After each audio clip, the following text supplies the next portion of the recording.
The following is an exclusive production of Minuteman Command. The Flagship Pod with your hosts, ESPN personalities Mike Corey and Rene Ingolia, is on the air.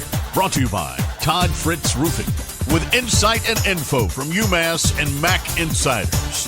From the Command Studios, here are your hosts, Mike and Rene. Hey, what's up, everybody? Rene, how are you, man? What's going on? Episode 26. That's crazy. I just been scrolling across the screen right now. Can you believe 26 weeks we've been doing this? Yep, been rocking it out since April here, and I'm looking forward to being with you, man. We got a game coming up on the 24th, which will be great. Get back on the mic together, so it'll be fun, and hopefully we'll head up to Amherst as well. Get one of those games coming up too.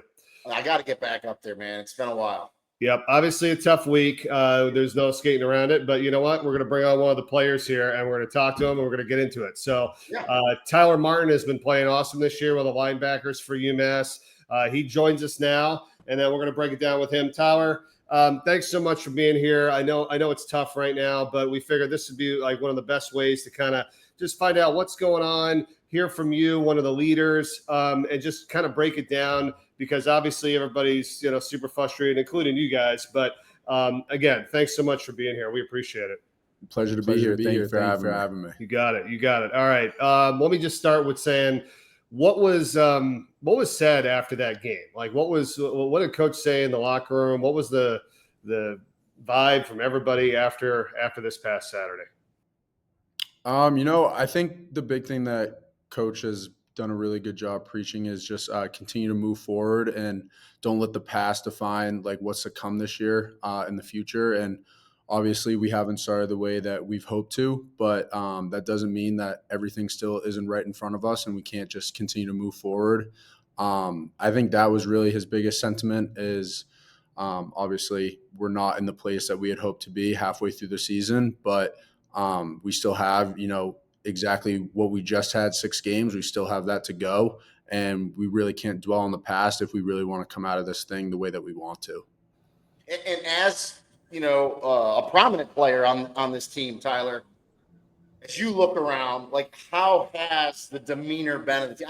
I get it, decimated with injuries, which is always demoralizing, but for the guys that are out there playing, like, have the leaders, being one of them, have the leaders stepped up and how it just has, I know it's hard because you're on 6, but how's the character been of the team? What's the feeling like? How's practice going? Give us the insights of that. I think especially, for myself and a bunch of other guys that we see ourselves as leaders and have kind of been here for a while, whether been in college football for a while if they're new to UMass or, myself coming into year 3 at UMass. I think the biggest thing is no one's really obviously we're down about the results, but one thing that Coach always preaches is if we can continue to focus on the result, it's going to be rare that they come. And I think that that's what we've tried to preach as players because the coaches can only do it so much. They really plant the seeds, but the guys on the team are the guys that are watering, the younger guys every day and helping them grow.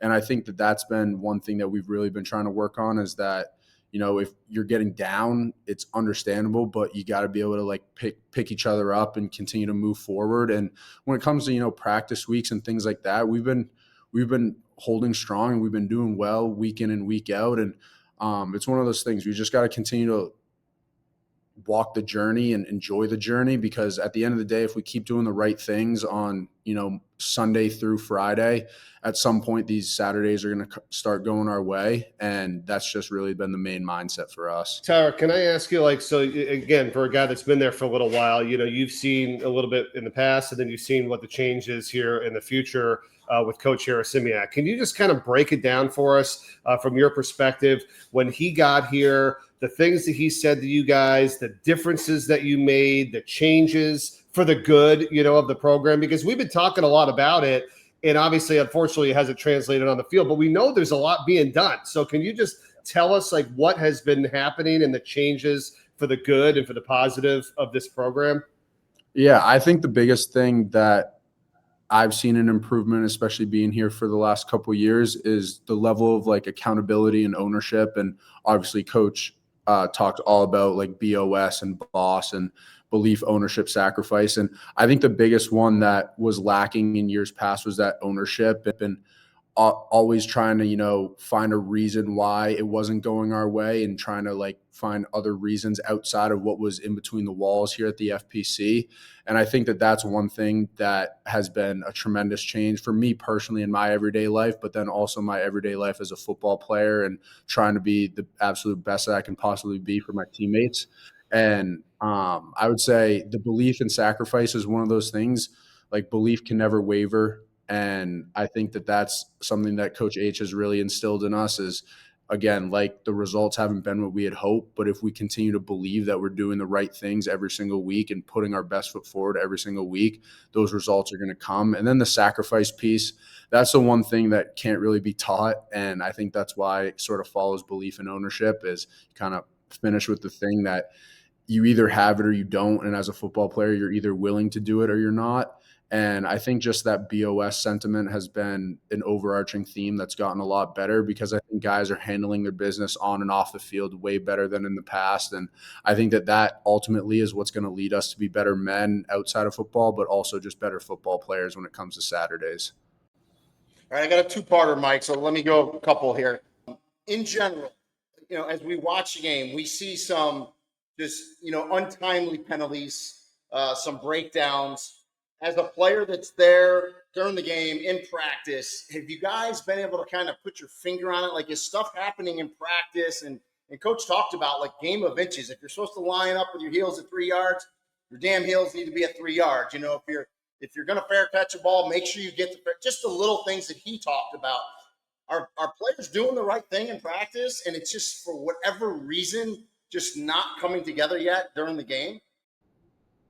Yeah, I mean, I think that's one thing that all the coaches harp on, not just Coach H. I mean, me as a defensive guy and also playing on a couple of the special teams as well. Like the coaches do a great job harping on the little details in meetings and things like that. And I think it ultimately comes down to like when you're in a game, and Coach talks a lot about with us, like competitive anxiety, like when the lights are brightest and you have to perform, like you have to be able to fall back to the level of your training. And I think we do fall back in many cases to the level of our training, but I think sometimes, when you're doing something that you might only practice once or twice a week, sometimes you can get lost in those big moments and forget those little details that go into it.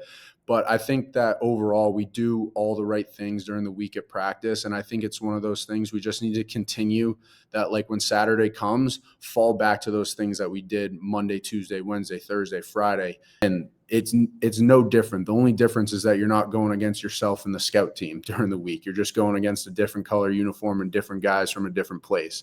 But I would say those little details, yeah, they haven't come to fruition the way that we've wanted them to on some of the Saturdays. But again, like we got 6 more games and we're going to continue to harp on those little details and make sure that they continue to be less and less over the next 6 weeks. As a leader and someone that's been in the program for 3 years, are you good with everyone's effort in practice and in the games? Or have you had to kind of get at some people like, okay, we gave up a big play, but our effort needs to continue to be tough here?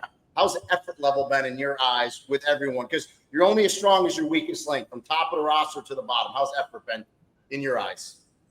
I think the effort has never really come into question with this team. I think the biggest thing is just trying to keep everybody positive and moving forward. And I never think that that's really an effort thing with this group of guys.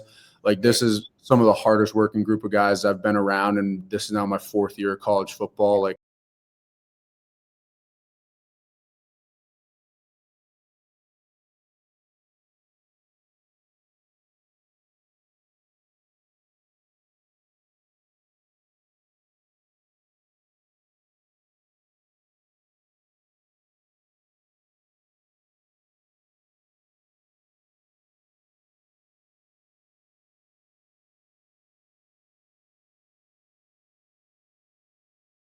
Coach Mike, one more. I lied. So in case people don't know, Tyler started his career off in Arizona. So he played for Coach Jed Fish and that staff, then came to UMass with Coach Brown, Donnie Brown and that staff, and now with Joe Harris-Simiak. So in this wild world of college football, Tyler, you're a perfect person to have on this podcast. So played for 3 coaching staffs, 2 different teams. Coach talked about, Coach Harasimiak talked about in the future going heavily in kind of old school, recruiting high school players and developing and kind of filling those holes with the portal instead of being portal heavy. You've seen it all. You've been 3 coaching staffs. And I said, do you agree with that philosophy? And do you think that will help UMass as we move towards the future? I think absolutely. I mean, I think just speaking individually, going from staff to staff like I have, I've never seen as much personal growth in just my ability on the field and off the field than I have with this staff. And I think that's one thing, you've seen, and I think coaches hit it in some of his pressers and things like that. But, we have a bunch of young guys that are getting some opportunities right now. Again, like, we've been hit with the injury bug a little bit, but it's kind of pull up your bootstraps and keep moving forward and give guys opportunities to play, and a little bit of like baptism by fire and learning how to do it kind of on the fly. But that's one thing that I definitely think is huge that coach has been talking about, is trying to build from, the younger guys and the high school classes and fill whatever you need here and there through the portal. I think that in this day and age of college football with the portal, there's a lot of sort of two-face possibility within the portal and sort of not always having the most genuine reasons for transferring and different things like that. And I think if you can get guys in on the ground floor as, 17, 18-year-old guys and continue to get it with this coaching staff that we have, is second to none. And like you said, I've had 3 of them, and this is my 3rd one. And I can confidently say that in my 4 years that this is definitely – I've seen the most growth, not only personally, but throughout the rest of the team as well. It means a lot, when I see players like yourself, Tower, who's stuck it out, who's been at this place for a while now, right? I mean, you made the one move, but, you're here at UMass. You stuck with it, and it wasn't going well, right? I mean, so I've talked to a few players that, have been at schools for 3-4 years, and it's like unheard of nowadays. And it's like, it's really upsetting because, Rene and I, we love UMass, right? We love this place. We love going back there. We had such a great experience. It's not just, for you as a football player, but becoming a man, a person, friendships, all that stuff. Like, tell me how it is for you, like why you chose to like stay, why you want to stick it out, why you can be one of those leaders at this same place, and then how you talk to your teammates about that and why that's important. Yeah, I mean, I did the Arizona thing, but at the end of the day, I'm born and raised in Massachusetts, and it was always something I wanted to stay close to home. And how everything fell coming out of high school, it fell that way. But I couldn't imagine being anywhere else. And, when Coach H came in, that's exactly what I told him. And I told him that I'm not going anywhere. I'm here to stay because I'm a Massachusetts kid, and it means a little bit more to me playing for that Massachusetts on the front. And I just told him, like, I want to be part of this when it turns around, because I think that will be the most rewarding feeling in the world, especially being from Massachusetts. And, I'm going to stick it out, and I love it here. And I think a big thing is we have a lot of new guys that, might not be from Massachusetts or first time at UMass. I think just what they've like taught me too is like they care just as much as I do, which I think is super important. And I think that, the coaching staff has done a great job getting the right people in this program. And again, like, it hasn't shown on Saturdays yet in the result, but we're fighting, we're scratching, we're crawling, we're trying to get there. And this is the group of guys that can do it. And that's why, you play 12 games for a reason. The season doesn't end now after 6. So awesome. So I always have to ask, and even every game I do, because the rosters are all messed up, do you have 1 or 2 years left of eligibility? Sorry? Do you have 1 or 2 years left of eligibility? What do you have left? Oh, I have one more season after this. One more after this. Well, Let me tell you this, man, and I said this on the air, and I say it on this pod every week. The one constant, the linebacker group has played really well, man. And I appreciate keep it up. I love watching you guys play. I know it's hard, but stay a leader.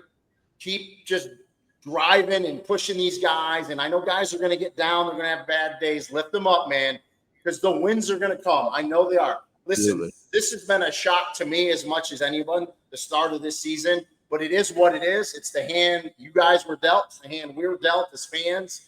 And just keep fighting, crawling and scratching, man, because like I said, especially you guys in the linebackers, I love watching you guys play. And no matter what happens, you will always have my support. I know you're going to have Mike's support as well, and a lot of other really good UMass fans out there. They're not going to give up on you guys. Yeah, we appreciate it. And like you said, like we got to just keep going. And going back to what I said, or what Coach H always talks about, is we got to be the light for each other, because, if only one guy out of 100 guys on the team is holding a flashlight, but we can all bring each other up and that one person can be the light for everyone else, we're going to get this thing rolling the way we want it to. No doubt. Ty, is there any kind of final message or something that you just want to let people know about? I know it's been rough, right? I mean, and we're going to bring it down, Rene and I ourselves after this, because there's a lot of crap being said out there. It's a lot of negative stuff. We're just not those type of people. But I want you to kind of just let everyone know that is, a fan or wants to see everybody do well. Like, what would you say? What would you say to everybody right now, given the situation, the circumstances? What's your message, Yeah, I mean, I would just say what I just said like a minute or two ago, but there's a reason we play 12 games and that the season doesn't end right now. And, everyone likes to talk about the action where anything can happen. And I think that's the God's honest truth. And I think that going forward, we just need to take one step every single day, try to get 1% better every day. And, we're all dialed in on Buffalo right now. And, it's the battle of the two Amherst. So we're excited for this coming week, and we're excited to get after it and get this back half of the season rolling. All right, Tyler, thank you so much for coming on, man. We really appreciate it. Have a great rest of this week, and good luck Saturday. We'll be watching. Thanks, Thank you very much. I appreciate it. Go get him, buddy. All right, you called it because him and Heinz Speeder and that whole group, they've done a really, really nice job, and you can tell the leader that he is. Yeah. I mean, that was good. I mean, I want to make sure we kind of heard from someone, that was a player, like, hey, what's going on here, And we've said it, and I'm sorry, my dogs are ornery today. My dogs are ornery because they know UMass is 0-6. Like, they know I'm coming in here to do this podcast, so they're pissed off too. So just let them bark. And we said this before. I never blame the kids. As long and I can get emotional too sometimes on acts. I get that. And that's why I asked him the question about effort. As long as the effort's there, that's all you can ask for the kids, right? Now, the penalties, the mistakes, it drives you nuts because you need zero talent to line up correctly, to, just do the little things right. So that's, as a diehard old school football guy, that drives me nuts. But talking to Tyler, listening to Coach Harris-Simiak in the press conference, like, if you coach it up and guys are just screwing it up, he mentioned it. It just could be game time anxiety, like, because you got players, and he mentioned it. So you have a ton of injuries of good players are out. You got guys that are playing that, and he said it, are not ready to play, but they have to play. You're going to run into some of that anxiety. And at the end of the day, when you have a roster that's talent deficient, and I think it's fair enough to say at this halfway point, it's a talent deficient roster. And what I mean by that is, you've lost some players that are really good for that have been hurt. You probably, some players on the portal probably didn't pan out to the level that you thought they were gonna. And then you're playing people that aren't ready to play. They're deficient right now. So when you have a talent deficient roster, and we've talked about this, you are now at the point where you have to play perfect football, almost damn near perfect football to win. And, you give up a kickoff return to open a game, to me, like, that's a fundamental thing too. It's not a penalty, but you have to be able to run down, be in your lanes. I didn't break it down, so I don't know exactly what happened, but if you're going to win games, you can't give up a kickoff return to start. They had that middle squib, which was perfect. Coach talked about the middle onside kick, which they would have recovered. You had a guy offsides. You got a fair catch. You let it hit the ground. Like, all things that he talked about in this press conference goes with the whole, talent deficiency thing that I said. So you just have to, you're at the point now where you just have to, like I had said to Tyler, as a player, keep fighting, keep clawing, keep scratching. And Joe and his staff has to do the same thing. And I know the fans aren't happy. I'll say this, and I'm fine with it because I'm in the national, I don't want to say spotlight, but I'm a national broadcaster like you, Mike, and I'm a former football player at UMass, and I bleed maroon and white.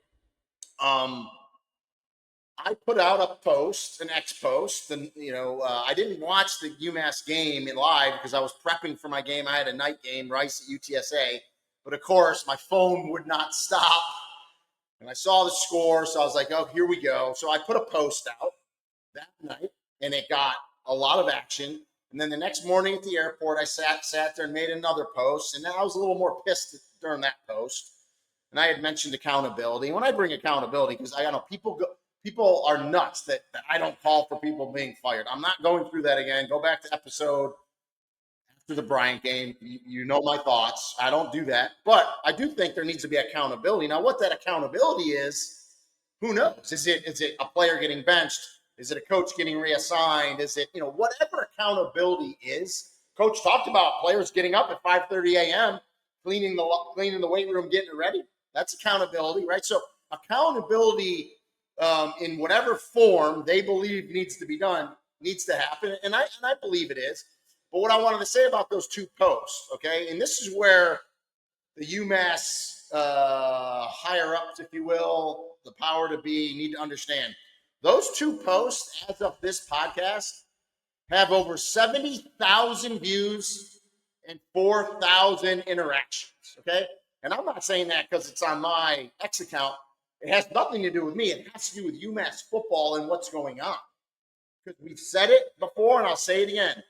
If a day comes where you put a post out and you get crickets, that'll be the death of the football program. But the fact that 70,000 people viewed 2 tweets and there's been 4,000 interactions tells you the passion that people have. Now, some of the passion's misguided. Some's really good, but it's still passion, and that's sports, and that's what I love. So it sucks, guys. It sucks. I never in a million years, and I think I told you this, Mike, never in a million years would have thought we'd be 0-6 right now. Never. I in my heart of hearts, from what I saw, what I heard, believed we would have at least, I thought 2 wins by now, and that was going to piss me off. You know what I mean? But it is what it is. It's the hand we were all dealt. It's the hand Joe Simiak was dealt. And I've said this before, and he said it as well, so we know it's true. He knew this was a hard job. He didn't realize how hard it was until what's going on now. Yeah. But there's only one way up, and you got to keep fighting forward. So I agree with you on the discipline and lining up right and eliminating those penalties. That's what I'm going to be looking for, this week coming in, because there's no reason for personal fouls and unsportsmanlike conduct or any of that kind of stuff. Because if you can't do that, if you're going to do that, then you're not having any chance. So I'm really hoping that they can kind of lock that up, a little bit. That's some things that are hurting this team, which is unfortunate. I talked to a bunch of members around the program, some UMass donors this past week, a bunch of people that are, high-level supporters. And listen, they're like, hey, they're saying what we've said along the way. You got to work in reality a little bit too, okay? I don't care what anybody says out there. They're like, well, you're just making excuses. Here you are again, just trying to promote the team. Well, that's what we're going to do, because I want to see it do well. Like, why do I want to come on here and bash everybody and say it sucks and it's not going to work? Are you kidding me? Like, the people that I talked to were like, you know what? Coach got here a little bit late. He wasn't even really able to evaluate the talent, that he had as much. And then you got to go to the portal. Then you got to put your thing in place. Like, I was just kind of equating it to regular life, Rene, where it's like, hey, I moved, right?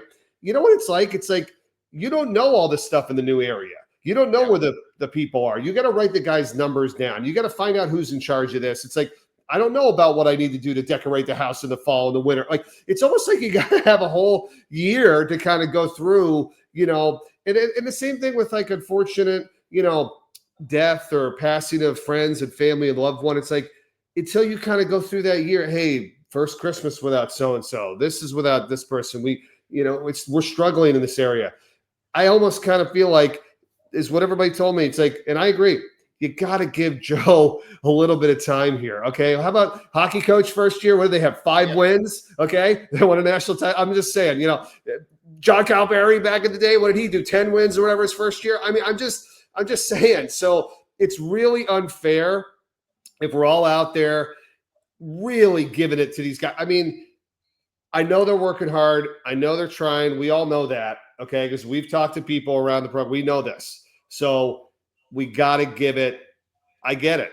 But to me, I'm not gonna be like everybody wants us to be like. That's not who we are. And here's the good thing.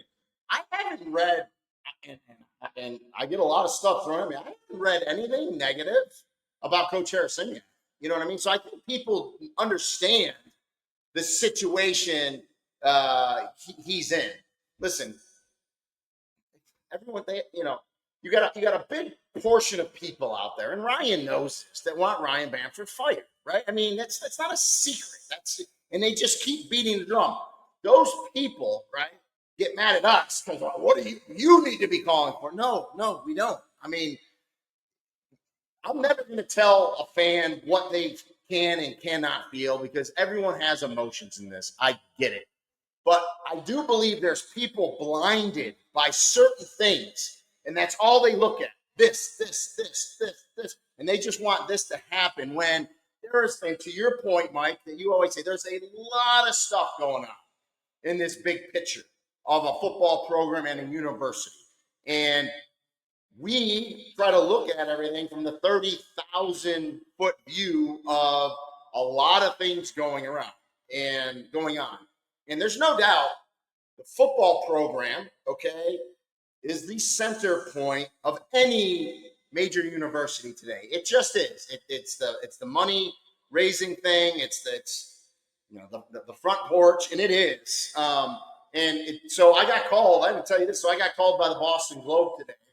So I'm doing. They want to interview me for an article tomorrow. So that should be fascinating. But they're covering about UMass football. So we'll see what that's all about. But if you ask me, whatever questions they ask me, who's going to get lit up by me in that article is the board of trustees, the president, all the way up to the governor. Because I've said it once and I'll say it a million freaking times. The University of Massachusetts is the flagship institution for the Commonwealth. Okay. If you can't give the university what it needs to go above and beyond, okay, to represent the Commonwealth, then what the hell are you doing? Okay. I read something earlier, Mike, and I think me and you might have talked about this. And you're from New England originally, so this fits you. Do you know a large portion of kids from the Northeast and New England particularly are now going to college in the South? They're going to Alabama. They're going to Auburn. They're going to Florida. They're going to Tennessee. Okay? They're getting out of it.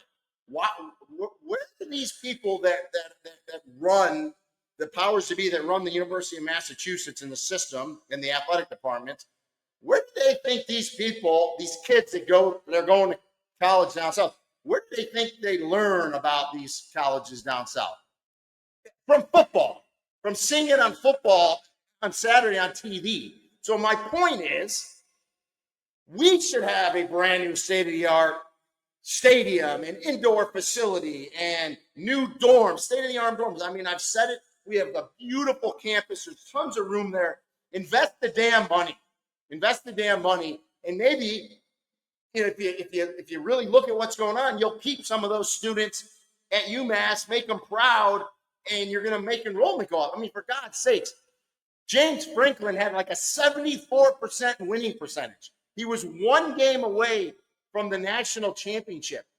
They just paid that man $50 million to go away, okay? And they have like a $600 or $700 million campaign going on for their facility. So, and I'm not comparing UMass to Penn State, although 30 years ago I would have. I've told that story. But I'm just saying you have to understand what football does for a university. And I just don't think the people at the top really, really understand and aren't giving a shit where they need to. And that's just my 2 cents. You don't have to agree with me, Mike. I just wanted to get that out. I'm sorry. I know I got to get something out, every pod. So that was it for this one. No, I listen. With that, it is the most important thing from the top. That's why it bothers me, and everybody's like, "Oh, Coach Bamford, all this." Stop. You got to have the resources. You got to have the support. Ryan busted his ass to get us into the MAC. Okay, you want to still be an independent? We couldn't do anything with that. So the MAC is really good right now. You got to be in a league. Okay, doesn't mean we're going to be there forever. Doesn't mean it's the best conference. We know that. But what a great job he did to get us into that thing, right? Okay, now we're going to wait and see. It's going to take a little bit of time. 2, he comes on in the press conference a couple weeks ago and was like, okay, we got to get even more money now. He's trying to make some more adjustments and say, yep, didn't realize we need to speed this process up even a little bit more, right? Harris Simiak this past week after the game, hey, got to reevaluate, may make some changes, whatever. We'll see what he ends up doing. They're trying. They're working hard. But to your point, right, are you going to trickle it in, or are you going to be like, hey, here's $100 million, and that has nothing to do with any of these people because they're doing everything they possibly can. So that's where I agree with you, because that's where my frustration lies too. And I hate to keep bringing up this but it's a great example. It's when Coach Cal was here and the basketball program is one of the crappiest teams in the nation, and they became number one. You think that happened because all Cal Perry and the players he brought it? No. They had everybody's support from, like you just talked about. And by the way, the Mullen Center was built when we were there. So I always tell the story. I went to the last ever game at the Curry Hicks Cage, right? The first ever game at the Mullen Center. Okay, if you equate the Mullen Center, what they paid for it back in, I think it opened in 93, maybe 94. When you 93. Equate what the Mullen Center cost, right, in basketball world to today, if they were to build a new football stadium, they would probably be putting in like $300 million to a new football stadium. You know what I mean? So I'm just trying to compare, like, your point. Like, they invested, they went all in with basketball then, right? So much like we get on, fans get on coaches and players for penalties and not, giving their all and this and that. Giving their all needs to start at the very tip top. Okay, and I say the governor because I get it. She wasn't there earlier, but like, it's the flagship university for your state, for the Commonwealth. Okay, like, we have to all be pulling in the same damn direction. Everyone has to have a common goal, and you have to say, this is our flagship university. We're going to put the appropriate resources in all facets, stadium, facilities, students, academics, rev share, scholarships, everything. And let's go after this damn thing. Let's stop half-assing it, man. It's just, but again, it starts at the top. That's all I'm saying. That being said, this is why, we are who we are, and we still have the same feeling about, like, we are going to move forward. We are going to figure it out. We are going to get better. We are going to support. We are going to talk highly of everybody that we've interacted with, because that's our true feelings. And here's the thing. The results aren't on the field, but there's a bunch of reasons for that. We get it. A lot of injuries, a lot of stuff happening. It takes a little bit of time. It's a little bit longer than I guess we thought, right? And unlike popular belief, go to the portal, get a bunch of players. You should be great this year. Stop it. Okay, just stop. It's not that easy. There's a lot of stuff at play here. And I'm just using this. My sister-in-law, Kim, she's awesome. She's a PhD psychology. She works with veterans. She knows a lot of great stuff. And she tells me, what you got to do sometimes, Mike, is what's called opposite action. Okay? Everybody just wants to go out there and bitch. This sucks. This is ridiculous. Do that. Look it. Do you love UMass? A UMass fan? You got to go opposite action. We got to be like, you got to be supportive. You got to care. You got to talk highly. You got to find out the information. Like, let's promote and, like, back people here. Okay. Like, I get it. I'm not thrilled with the results, but, like, we just got going here. Okay. So I'm going to be supportive. I'm going to be back in these field. And that's just the way it's going to be. And I have to say this because I could care less what other people are telling me and, what they think. Like, you're not running my career or my life. And, I'm a relationship person, right? So the last thing we're doing here, and it's not just to be fluff. That's who we are. Okay. And, like, I'm not wrecking relationships, careers, or anything because these fans think like they know it all. Like, I love you guys. I know you're UMass fans, but you don't, and neither do we. So until you really know the full story of things going on, it's really hard to just kind of say, this should have happened. Like, calm down. You hit it too. Like, and I honestly think I am pretty critical in a professional way. And if someone gets offended, I don't think I ever cross the line. And if I do, I know someone will tell me. But you hit on it. Like, people don't know the full story of everything, right? And we're going to get tweeted. Well, why don't you say it on the podcast? Because some things are private and some things are just, it's a professional courtesy. Let me say that, and it's fitting that they're about to play Buffalo, okay? And I apologize to UMass fans because remember, Buffalo was that apples to apples that I always compared. So they were 3-9. The coach leaves. They hire Pete Lembo. He comes in year one, wins 9 games in a bowl game. So, and I honestly did feel like, okay, this could be UMass. The difference was, and I didn't really dive into it, okay? Coach Harrison and the staff went hard in the portal, which we've talked about. Again, if you don't hit, you have injuries, you're talent deficient, guys aren't ready to play. So I believe that happened. And 2, when he took over the job, 46 or 48 people immediately left, right? The roster that Donnie had, and Coach Brown, it wasn't a bad roster. They were really close to winning a handful of games last year, okay? But all those players left. The difference was, as I look back at it, when Pete Lembo took over Buffalo, that roster stayed intact. They were excited, right, that Pete was coming, and they didn't leave. So he still had a pretty good working set, and he turned it around. I apologize. I know a lot of people are pissed off. You guys misled us. Listen, we believe what we believe, right? And I did believe it in all of my heart, and I said it to Tyler. There's no way I believe they would be 0-6 right now. But they are, and you got to adjust week by week. And the vision, the plan is there by Joe. And that's it, man.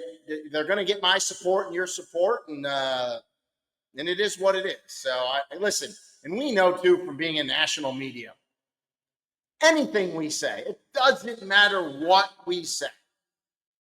Half the people are going to agree with us. Half the people aren't. That is just a given. It's just a given. Yeah, I agree. It's tough with the way college athletics has changed now, and the portal, the money, and all this stuff. And look, I get it. Some players, they deserve some money, but like the problem with it is nobody gets any time anymore. Everything's like so immediate. You know what I mean? It's like, oh, you got to win now, you got to do this, you got that. It's like it's really unrealistic. And it's like if you really wanted to build a program and do it the way you're talking about, where you're bringing some freshmen, you redshirt some people, it's going to take some time. Program, they care, they learn the system, they know what's going on, they know the cycle of the year and everything. That's how you freaking do it.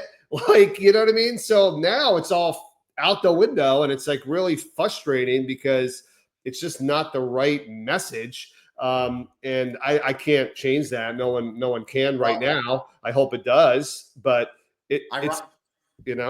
Ironically, my game this week is Army at Tulane. And so Army and Navy and Air Force, they don't have to deal with the portal because you can't, right. You're not transferring in and out. So they're a constant. And then I said ironically because Army's the last FBS team that UMass beat in 2023. So, Army Tulane for me this week. So a little running game right up my alley. Okay, well, we'll see what happens this Saturday. Again, we're here.